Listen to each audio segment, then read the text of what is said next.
Now, I have my own prejudices and preconceptions, and the great thing about making Trust Me films is they are often challenged by the facts.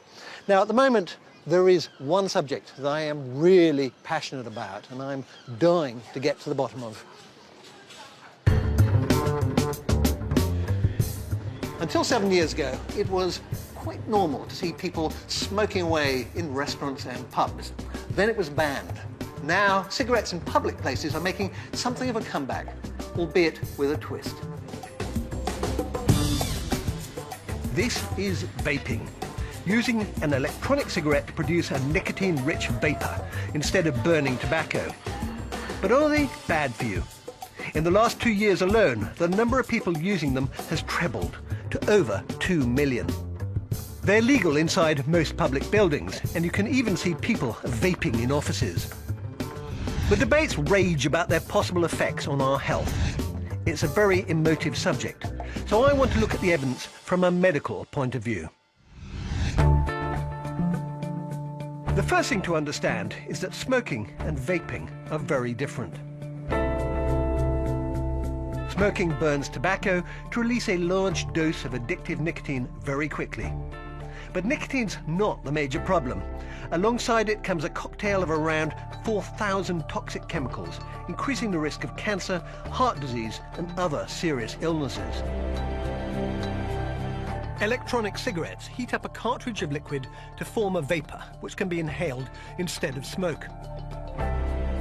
This vapor contains a nicotine hit, along with flavorings and other chemicals. In the UK, there are plans to regulate some e-cigarettes, depending on the nicotine content and the claims made for them.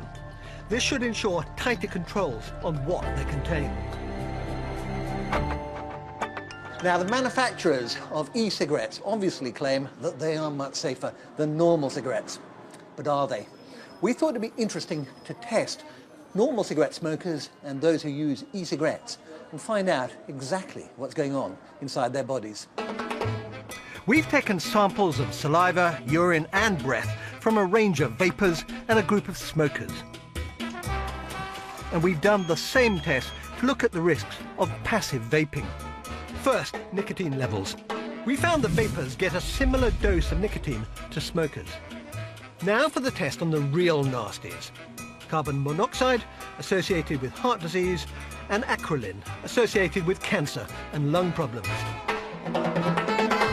Here, the vapors had significantly lower levels, similar to those found in non-smokers. As for the risk from passive vaping, our test found no evidence that the vapor was affecting people nearby.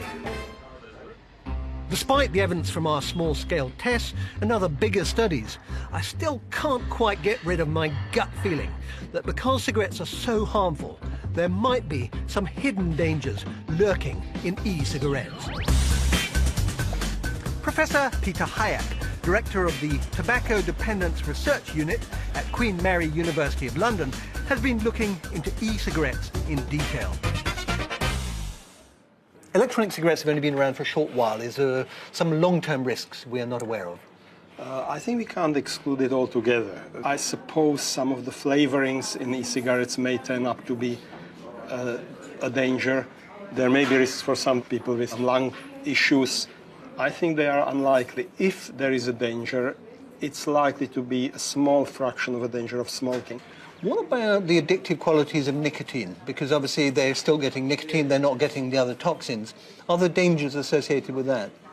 There are. Nicotine is an addictive substance, and the proportion of people who use nicotine will become hooked. A lot of people drink coffee, right? You've got a coffee cup in front of you. I've got one. Yeah. A lot of people are hooked on coffee, and nicotine use would be roughly in the same category if there were no other toxic chemicals which accompany it. Do you think that e-cigarettes are a big change?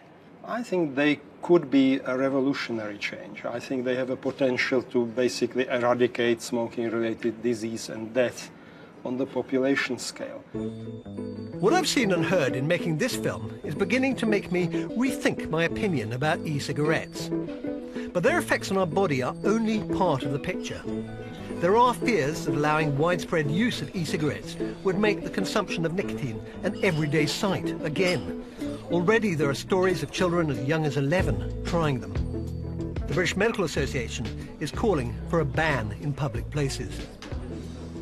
Now, I do agree that you need to be very cautious about anything that makes it easier to consume an addictive drug like nicotine.